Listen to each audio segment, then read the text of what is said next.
Welcome to Through the Lens of Christ, a podcast designed to have conversation about things that are happening in culture, questions that we may have theologically, and other questions that impact our day in and day out lives. Our desire is to be able to build these conversations and to be able to get us to critically think not just about the events that are happening, but how do we see these events through the lens of Christ. I hope you enjoy the conversation, and I hope it helps you to critically think through issues in our lives. Well, good morning, Steve, Ashley. How you both doing? Good morning. Well, thank you. Good morning. Good. How are you? We are back together again. We took a week off, not of the podcast, but at least of Steve and I participating. Couldn't make it last week, but so I thank Vince and Dan, and of course Ashley for holding down the fort. And now we're back at it. So we're to Acts 12, 1-5. So short set of verses, but really a transitional set of verses back from what was a time of peace. And it was likely 10, 12 years of peace, where the church wasn't being heavily persecuted, where the church was growing, people were spiritually learning, they were maturing. And now you come into this transition period where we're going to see towards the rest of Acts, we get back into a lot of persecution. So we'll read through 12, 1-5 and go from there. Okay, sounds good. So Acts 12, verse 1. About that time, Herod the king laid violent hands on some who belonged to the church. He killed James, the brother of John, with a sword. And when he saw that it pleased the Jews, he proceeded to arrest Peter also.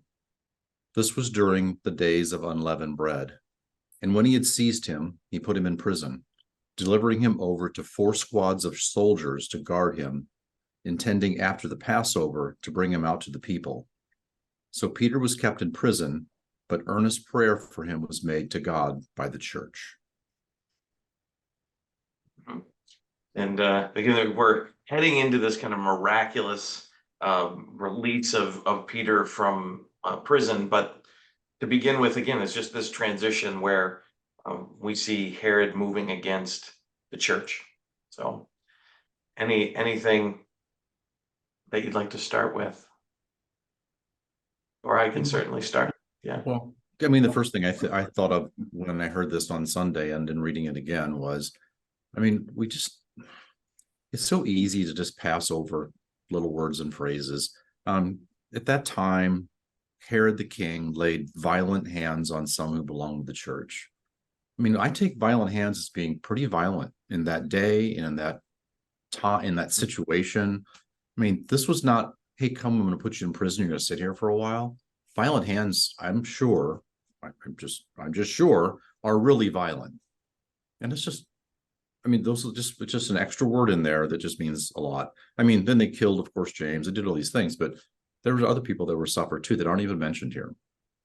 Yeah, absolutely. Yeah. I said it's interesting. Like I'm generally somewhat cynical, right? I look at the world kind of with a bit of a jaded view, but I'm not a big conspiracy theory guy, and I'm not, when we start talking about like people thinking nefariously and acting just in evil ways, I'm usually like, I don't think so.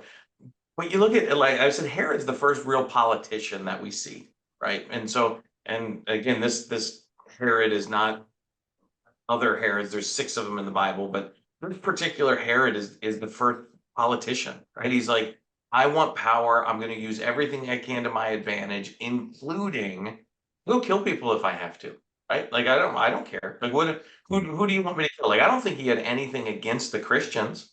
They were just the available party that he knew that some people hated, that he was like, hey, I'm gonna go oppress this group of people that I know other people don't like. And as soon as he violently grabs James, he kills James, sees that people responded positively, and is just like, yeah, that's it. That's what I need to do. Let's go do this.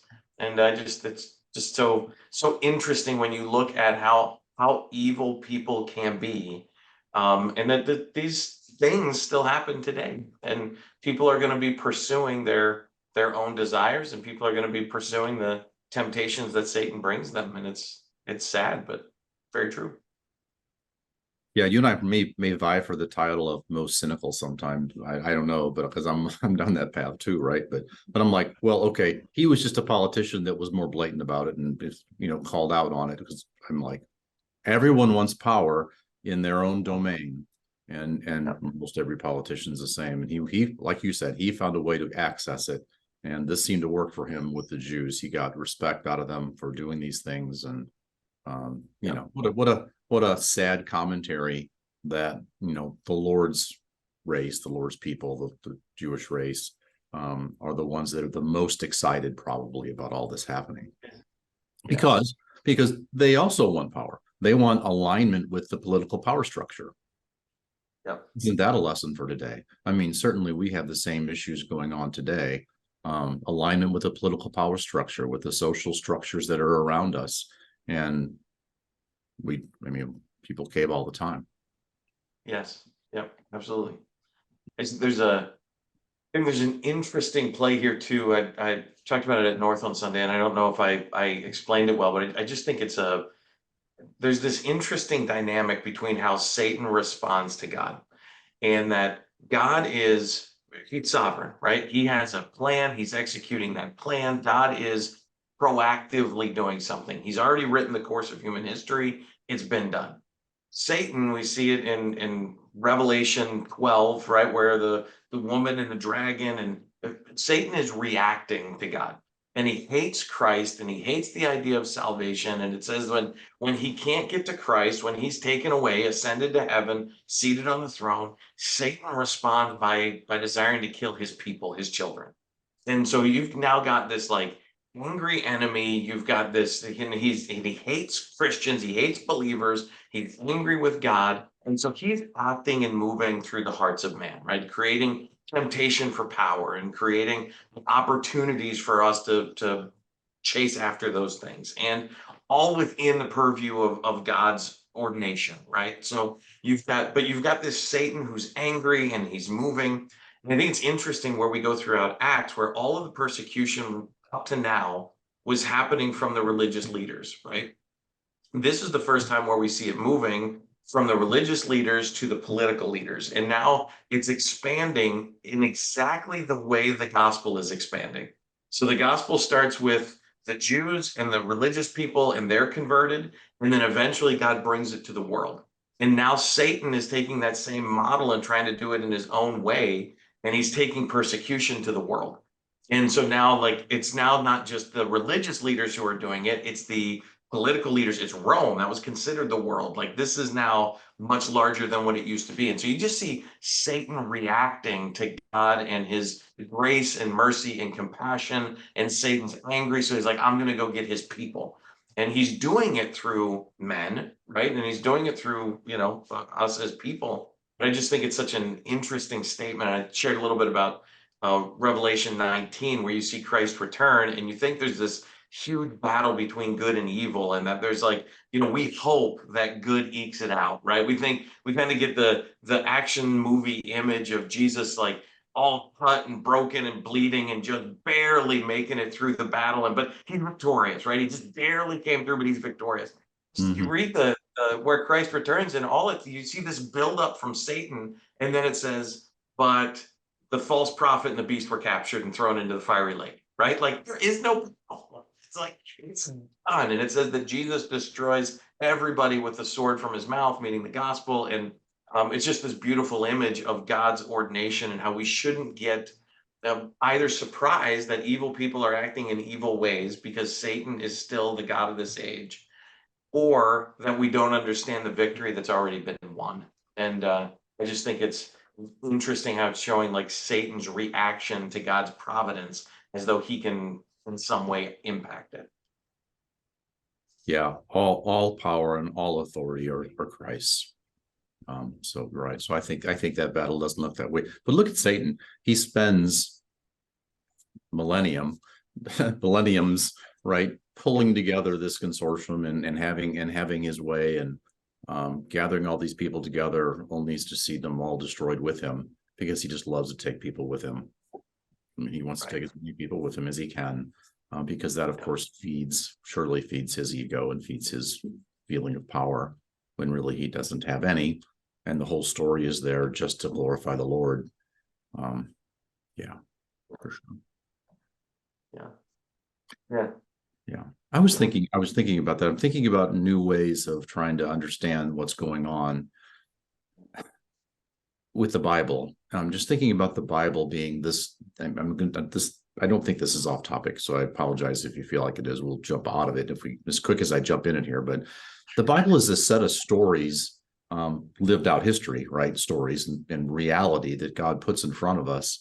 And he gives us the beginning and he gives us the end, and he gives us some stuff to kind of start off with in the first part of the history, but we're still living out biblical history right now. I mean, we're living out what the Lord has for us, and he gives us these stories and patterns, and this example, this little interlude right here, this persecution's coming, suffering's coming, people are killed, people are in prison, all those kind of things, as an example for us so that we know how to live out the story that we're living in, and we can understand the world around us so that we can see what's happening and how everything around us plays into God's story. He's Lord. And so I'm thankful for the history and the stories, and for, texts like this that help us understand what God did, but then him giving us the understanding to find out what he's doing with that story today, how it applies to our life today. And we all know the end. We know the ending. We know what it's going to look like in the end, and how we get there, and how God uses every piece of creation and everything that goes on around us to fill in the blanks of the story so that he's glorified through all of it. Even the things that are made and created in nature, and all the difficulties in our world, all those things, they don't get me down like they used to. And I don't know if it's just because I'm getting older, or maybe God's maturing me in a certain way, or maybe I'm just a blooming idiot. I don't know, but they don't get me down the way they used to. I feel optimistic. I feel optimistic about many things, even when things don't seem to be going well. And surely those Christians felt that way at that time. I think we're called to do that in a certain way, but I don't want it to get me to the place of, and I don't think it does yet, but you guys can help correct me if it does. Just whatever happens. The Lord's in control, and we're just going to blithely go through life. I don't want that to happen either. And I don't know, maybe that was just a ramble, but if there's anything in there that I think it kind of connects to the passage.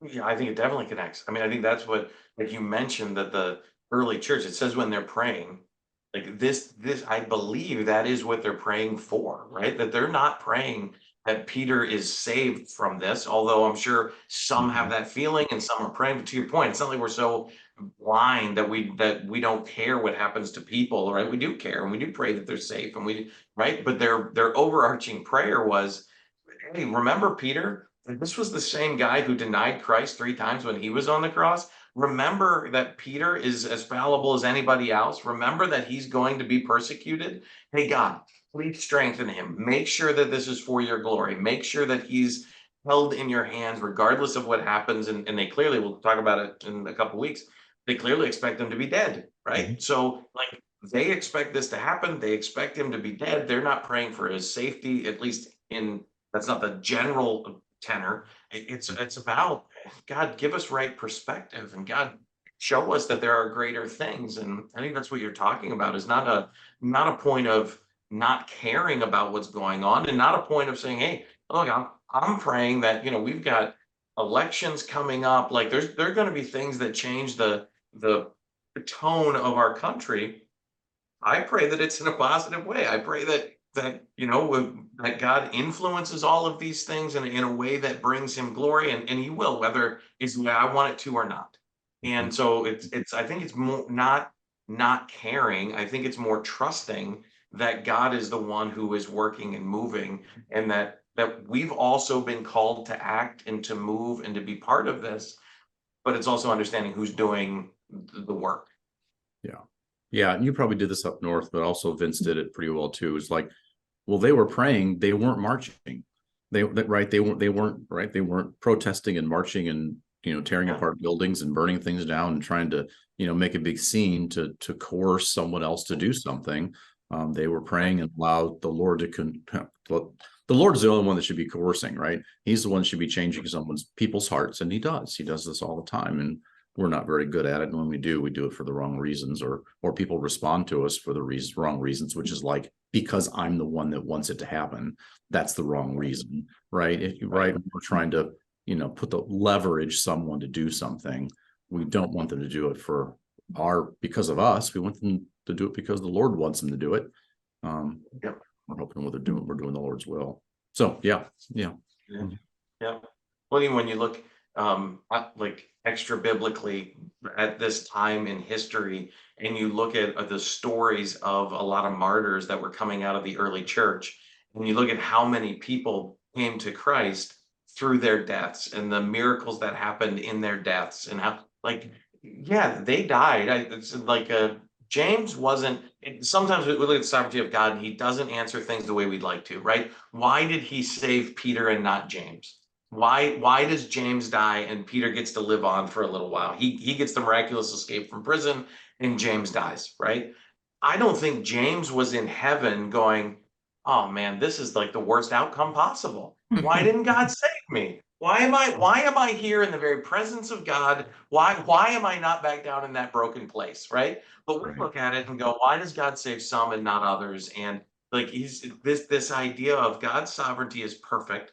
If Peter, having been escaped from prison, I'm sure he would have traded places with James any day of the week.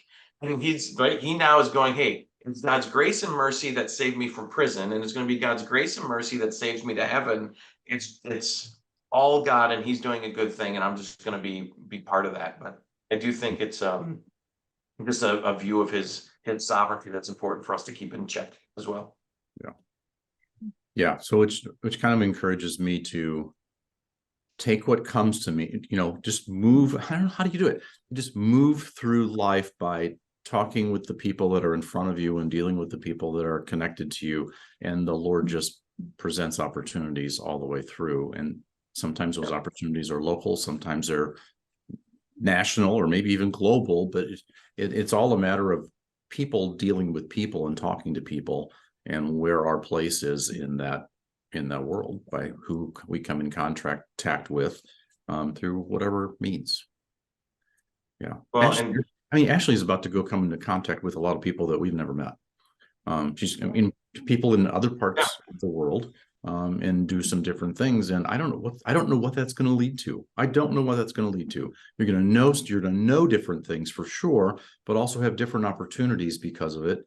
Just because of the conversation, you'll come back changed. And then you might decide to do, who knows what you'll decide to do because of who you've met and who you've talked to. But that happens to us all the time. Yeah, and we don't know what to your point, what all the little pieces that happen every day, what God is ordaining and putting together. And often we look at it going, I want it to be a certain way, and we miss what God's actually doing. As you were talking about, all those pieces coming together and us trying to control it. I think about the whole idea of diversity, equity, and inclusion, right? Which has taken corporate America by storm, and it's been a couple of years that this has really popped up, and we have and committees and leaders, and there's always people leading this initiative, right? Mm-hmm. And now that is, largely upset the Christian community. And if you work in corporations, like, it's difficult to have some of those things being done to you, and you're like, okay, well, what's God doing? What? And then you look at what's happening through the Supreme Court through affirmative action. You look at now, like, there was a Wall Street Journal article over the weekend that talked about how a lot of companies are disbanding this DE&I initiative because it's unconstitutional, and because it's like, okay, now. Some people acted, right? That this went to the Supreme Court because some people said, I have the opportunity to do this in the right way and use the systems available to me. And so it's not a point of non-action, right? This is somebody stood up and said, hey, I'm going to do something, but they didn't do it with guns and pitchforks and torches, right? They said, I'm going to use the systems available because they're also God ordained, and I'm going to use those power structures to my advantage and pray that God has a good outcome and that we're strong and bold in it. And so, and I don't know what's going to happen tomorrow. It might get reversed and we might see an explosion the other way. I have no idea. But I know in the current moment, God is doing a thing where he's like, hey, I let this build up. I wanted you to see what the problem with it is. I'm going to crush this thing down because he's constantly showing us his glory, his perfection, his beauty. And it's just, are we really willing to see it? Or are we going to get angry and try to do our own thing and reflect a light that's centered on us rather than on Christ? And I do think there's so many examples of that it's not about not taking action. It's about figuring out some way to do it in a way that also reflects God's love and mercy and compassion while rejecting sin and things that are an affront to God. Yeah. Because as believers, we are to operate in God's system. So we're to operate in God's system as his representatives. And so all that stuff, who will bear the brunt of God's wrath in that are all those who rely on that system, the DEI stuff and all that goes along with it, and any other worldly system. God's gonna deal with them in the way that he has told us he's going to deal with them. And he's going to deal with those who trust him and rely on his system in the way that he's told us he would do us. So yeah, absolutely. That's absolutely is a thing. I also think it gives me an optimism to look back and say, the Lord is doing the work. Jesus is Lord of all, and we get to participate. Just like you're describing all that, I'm just fascinated because I'm fascinated to watch what's happening in our culture and our politics all the time. Like, well, what's going to happen next? I mean, it's just and like, surprise Supreme Court judgments, right? That seem to be seemingly favorable, or surprise Joe Biden this and Hunter Biden that, and surprise, it's just all the time. And so it's like, yeah, and I don't fixate on the news. It just comes here and there. And I'm like, isn't that interesting? Well, let's see what the Lord does with that and where it goes. Yep. Mm-hmm. Yeah. I don't think it's to your earlier question that I know was rhetorical, but I don't think it's a question of apathy, right? I think it's a question of, as we mature as Christians, we're seeing him in a different way. And it's, we'll hope that we continue to be offended by the world, right? It should be, we shouldn't appreciate what's happening, yet we should definitely, I think your word was, it's interesting. I think that should be our perspective. Yeah. So it's not apathy. It's engaging when we have the opportunity to engage, but it's also engaging with others to show them what the Lord's doing and how the Lord operates in this world. So that excites me too, right? So you get somebody that's super stressed out about this stuff. It's like, well, we should be a little stressed out. I mean, as of yesterday, oh, my water heater is substandard now, right? I have to get a new. Right. Where all that's going to go, right? Oh, okay. It's a never-ending train, right? So it's like, well, what's going on? And well, here's what's going on in the Lord's sight. So, yeah. Well, I know Go ahead. Go ahead. I was going to say, just real quick for Ashley. So, how are you feeling about going away, Ashley? You're going to be on a trip. Are you feeling very much like the Lord's in control? Are you feeling anxious at all? Are you feeling, I don't know. How are you feeling? What are you thinking about it? I think I feel all of those things. I think so. When I was in college, we studied the book of Acts for one of my classes. And this passage was one of the passages that was pretty convicting for me. And it was just as convicting, when it was preached on over the weekend as it was 3 years ago for me when I took the class.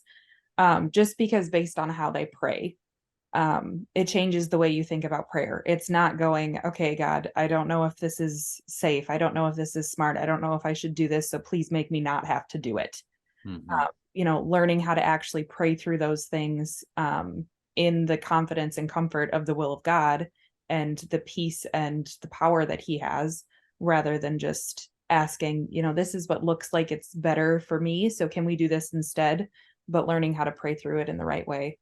And then just the Herod's response to killing James and having it please the Jews is like, the first time I read it, I was like, that's terrible. That's awful. Why would you do that just to get like popular with people or whatever? And then just understanding that, like, how many times do I do that in my life? How many times do I not go out and kill people, obviously, but how many times do I do something that brings me glory rather than God?